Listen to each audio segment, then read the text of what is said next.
সারা দেশে বেশিরভাগ সরকারি প্রাথমিক বিদ্যালয়ে কমপ্লিট শাটডাউন পালন করছেন সহকারী শিক্ষকরা।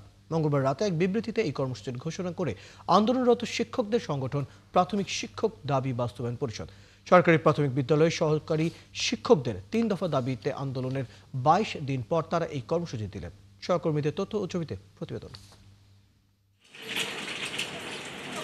ময়মনসিংহে সরকারি প্রাথমিক শিক্ষকদের ৩ দফা দাবি আদায়ে স্কুলগুলোতে একদিকে চলছে কর্মবিরতি, আরেকদিকে চলছে পরীক্ষা কার্যক্রম। বেশিরভাগ স্কুলে শিক্ষার্থীদের পরীক্ষা হয়নি। আন্দোলনরত সহকারী শিক্ষকরা বলছেন, দাবি আদায় না হওয়া পর্যন্ত আন্দোলন চলবে। আমাদেরকে প্রতিশ্রুতি দিয়েছিলেন যে ওনারা ১০ দিনের মধ্যেই আমাদের জন্য প্রজ্ঞাপন দিবেন, আমাদের যে ৩ দফা দাবিটা ছিল। কিন্তু ওনারা ১০ দিন ১৫ দিন পরে ওনারা সেই দাবিটা এখনো প্রজ্ঞাপন আকারে জারি করেন নাই। সারা বাংলাদেশের সহকারী শিক্ষকরা একযোগে কেন্দ্রীয় নির্দেশনা পালন করবে। জামালপুরেও চলছে প্রাথমিক সহকারী শিক্ষকদের কর্মবিরতি। সহকারী শিক্ষকদের কর্মবিরতির কারণে বার্ষিক পরীক্ষা ব্যাহত হচ্ছে। স্কুলের অফিস সহকারীদের সাথে নিয়েই বার্ষিক পরীক্ষা চালিয়ে যাচ্ছেন প্রধান শিক্ষকরা। এদিকে অভিভাবকরা বলছেন, এভাবে চলতে থাকলে বার্ষিক পরীক্ষা বন্ধ হয়ে যাবে। গতকালকে পরীক্ষা হওয়ার কথা ছিল, কালকে হয়নি, আজকেও পরীক্ষা হবে কিনা জানি না। এখানে এতগুলো ছাত্রছাত্রী কিভাবে পরীক্ষা দেবে? একটা হেড স্যারে পরীক্ষা নিতে পারতেছে না।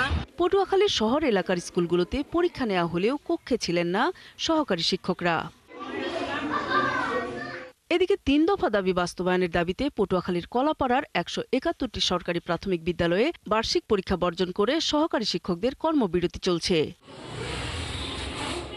সারা দেশের ন্যায় কিশোরগঞ্জের ভৈরবেও চলছে কমপ্লিট শাটডাউন কর্মসূচি।